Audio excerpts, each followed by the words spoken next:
Namaste, my beautiful people. Welcome back to my channel. So, as some of you know, I'm writing a book about the chakras, and I'm going back through my video series and kind of going over some information. It dawned on me, I'm like, oh my god, I'm on the chapter having to do with the heart chakra, and I'm like, I didn't do an overactive or underactive video or balancing for the heart chakra. Like, what was I thinking? And it's because back then, I don't know if you guys are aware, but as I was doing the video series for the chakras, I was very much balancing out my own chakras as well. Like, I've been trained with the chakras. I've been, I've had a mentor. I've done all kinds of, modalities in energy healing and whatnot where we work with the chakras. I know them very intimately. I've had hands-on experience working with other people's chakras as well as my own. So I had a good idea. But as I'm writing my book, I'm going back over, I'm like, maybe I want to look at the chakras and kind of work through mine from a different perspective. And so as I'm kind of doing my video series, I was learning new information. I was learning new practices, certain things that would help or hurt. So I'm going through this whole process. But when I got to the heart chakra, I felt extremely disconnected due to my own blockage of the heart chakra. I was feeling extremely disconnected. I was feeling extremely like, I can't do it. I don't want to do it. So you guys, I skipped over it in my video series, but now, like a year or two later or whatever, I'm in a completely different space. I feel like my heart is pretty much, good to go. And I went over the concepts of the heart and I grasped them immediately. I'm like, it's funny, when I had a blockage, it's like I literally couldn't like grasp that information. Like, I was just like, I don't understand. I don't know. I can't make a video about it because I'm not going to make a video about anything that I don't understand. So you guys, today I want to talk about the overactive chakra because now we're getting back into it. I want to talk about the overactive heart chakra. So let's not forget, the heart chakra is the center of like love, connectivity, our relationships with other people, as well as just like one-on-one, like our romantic relationships and whatnot.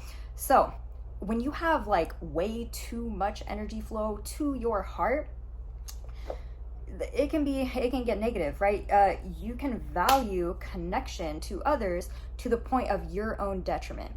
Let me explain. Like, you can love other people to the point of your own detriment. So it's like, if you're trying to go out and connect with people, right, that's great, but you want to have a balance. Like, maybe you are neglecting, like, you can't pay your bills at all because you're like, no, I want to go out every weekend because I love connecting with my friends, or I love, or maybe it's your family. Maybe you're going to visit your family way too much because they're like, oh, we want to see you, and you like don't know how to say no or whatever. But it's like that negative, it's basically when you have connection with other people to the point of your own detriment, it's that age-old saying of like, you can't pour from an empty cup, right? You have to cultivate that love. You have to cultivate, that within yourself, and then you'll be able to pour that love onto the next person. But you have to make sure you are good. You can't ever like empty your cup giving to everybody else, and then you're over here and you starve to death. You don't have water. You get what I'm saying, you guys. So, yeah.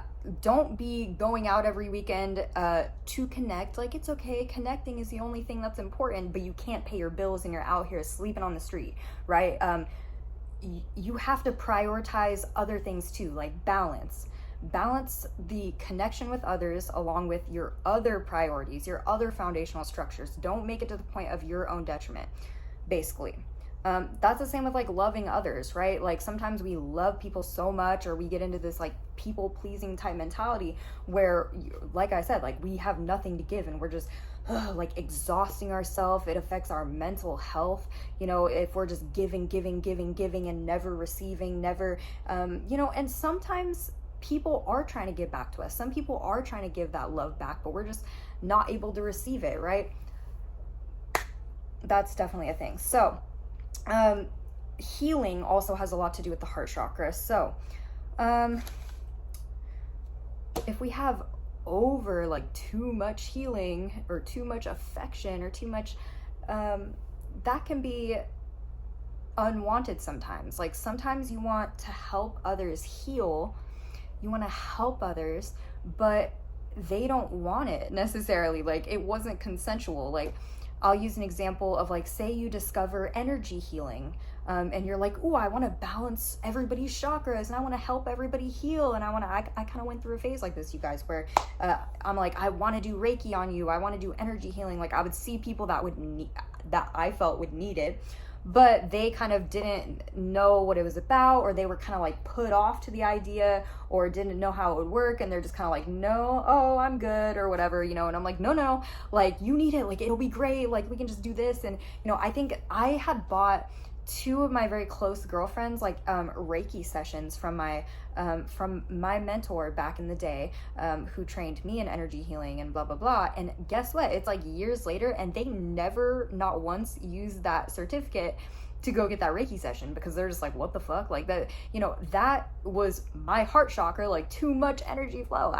So another thing about like the heart chakra is, you know, it kind of dictates like our affection and our, like, you know, our ability to like cuddle and touch and, you know, hold hands. And we're not even talking about maybe even just romantic. We're talking about, you know, even like when you see your relatives and everybody's hugging and stuff, maybe you have that one aunt that's like, don't hug me or don't touch me or whatever, right? So yeah, maybe you're the kind of person that you're like, oh, like being affectionate and loving and, you know, with people, but you go to that one aunt that doesn't like to be touched or hugged or anything like that, and you like force it on them. You're like, oh, hug, and you like hug them, and they're like sitting here like, Jesus Christ, like, and you kiss them on the cheek, and you're like trying to snuggle them and stuff, because you're like, I'm just showing them love, I'm just trying to be loving. And they're like, this was unsolicited, like, get away from me.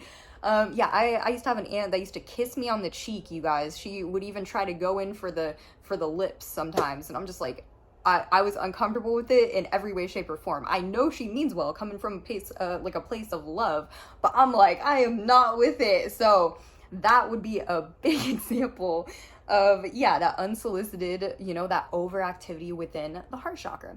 Okay, guys, so that's pretty much, yeah, that's pretty much all my info that I have for the overactive heart chakra. If this helped in any way, shape, or form, go ahead and leave me a big thumbs up. Go ahead and subscribe.